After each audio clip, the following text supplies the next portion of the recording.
Salam, Bapak, Ibu, dan saudara-saudara yang diberkati oleh Tuhan Yesus Kristus. Kita bertemu kembali dalam seri pelajaran firman Tuhan. Judul pelajaran firman Tuhan untuk hari ini adalah Beri Aku Daerah Perbukitan Ini.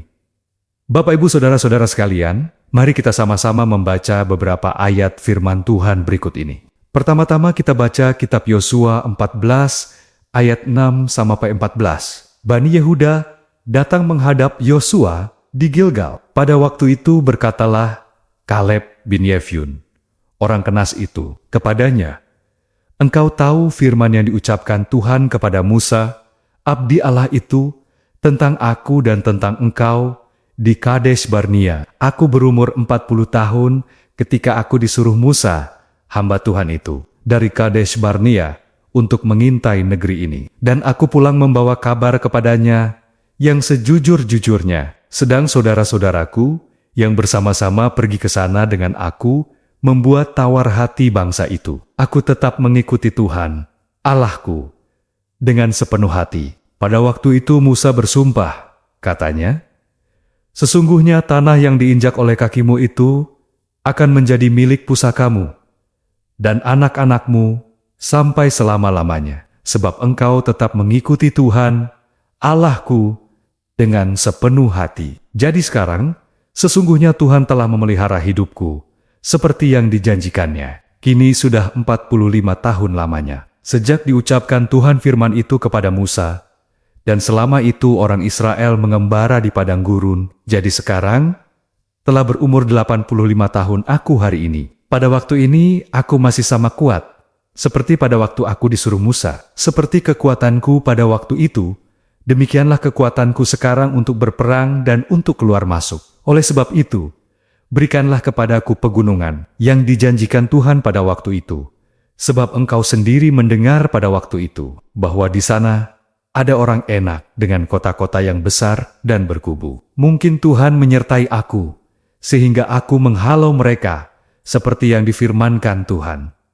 Lalu Yosua memberkati Kaleb bin Yefun, dan diberikannya Hebron kepadanya, menjadi milik pusakanya. Itulah sebabnya Hebron menjadi milik pusaka Kaleb bin Yefun, orang Kenas itu, sampai sekarang ini, karena ia tetap mengikuti Tuhan, Allah Israel, dengan sepenuh hati. Selanjutnya, kita baca kitab Bilangan 14 ayat 24. "Tetapi hambaku Kaleb, karena lain jiwa yang ada padanya, dan ia mengikut aku dengan sepenuhnya, akan kubawa masuk ke negeri yang telah dimasukinya itu, dan keturunannya akan memilikinya." Selanjutnya kita Bilangan 32 ayat 12. "Kecuali Kaleb bin Yefun, orang Kenas itu, dan Yosua bin Nun, sebab keduanya mengikut Tuhan dengan sepenuh hatinya." Lalu kita juga akan membaca kita Ulangan 1 ayat 36.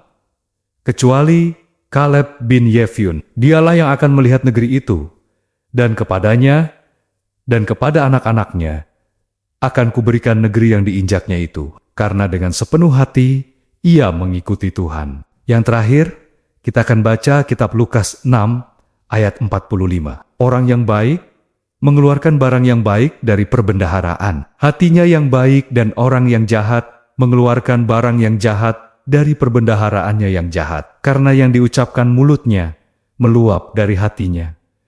Bapak, Ibu, saudara-saudara sekalian, bagaimanakah kita menggambarkan sikap Kaleb dan Yosua? Apakah yang dimaksud dengan mengikut Tuhan sepenuhnya? Saudara-saudara sekalian, Kaleb tidak pernah melupakan janji yang diberikan Tuhan kepadanya melalui Musa, bahwa ia akan memasuki negeri yang telah diinjak kakinya. Kita bisa baca dalam kitab Bilangan 14 ayat 24. 40 tahun kemudian, ia merujuk pada laporannya sendiri tentang negeri itu, dengan kata seperti yang ada di dalam hatiku. Terdapat di dalam kitab Yosua 14 ayat 7 New King James Version. Laporannya didasarkan pada keyakinannya bahwa dengan bimbingan dan pertolongan Tuhan, Israel akan dapat menaklukkan negeri itu. Bapak, Ibu sekalian, berbeda dengan laporan dari 10 pengintai lainnya yang menimbulkan rasa takut di antara orang Israel. Kaleb menunjukkan kepercayaan dan komitmen yang sepenuh hati terhadap janji Tuhan. Frasa Ibrani yang secara harfiah berarti Aku penuh mengikut Tuhan. Mungkin merupakan bentuk singkat dari ungkapan yang lebih panjang. Hatiku sepenuhnya mengikut Tuhan. Atau aku memenuhi hatiku untuk berjalan di belakang atau mengikuti Tuhan. Berbeda dengan orang lain yang berjalan mengikuti ilah-ilah asing dan yang tidak mengikuti Tuhan sepenuhnya. Hati Kaleb sepenuhnya didedikasikan kepada Tuhan. Saudara-saudara, ungkapan yang sama kemudian diulang 2 kali. Menekankan kesetiaan Kaleb terdapat di dalam kitab Yosua 14 ayat 9 dan 14. Karakternya selaras dengan apa yang Tuhan sendiri sebut sebagai roh yang berbeda bilangan 14 ayat 24. New King James Version yang membedakan Kaleb dengan ke-10 pengintai lainnya. Bahkan pada usia 85 tahun, dia terus menjadi teladan tentang apa yang dapat Tuhan capai melalui orang-orang yang hatinya sepenuhnya didedikasikan untuk Dia dan tujuannya. Bapak, Ibu, saudara-saudara sekalian, Kaleb memahami bahwa wilayah yang akan dimiliki oleh setiap suku pada akhirnya berbanding lurus dengan sejauh mana mereka berani mengklaim janji-janji Tuhan dan seberapa banyak tanah yang bersedia mereka injak dengan iman. Janji-janji Tuhan tidak dapat dipenuhi dengan sendirinya, dalam arti bahwa janji-janji itu akan menjadi kenyataan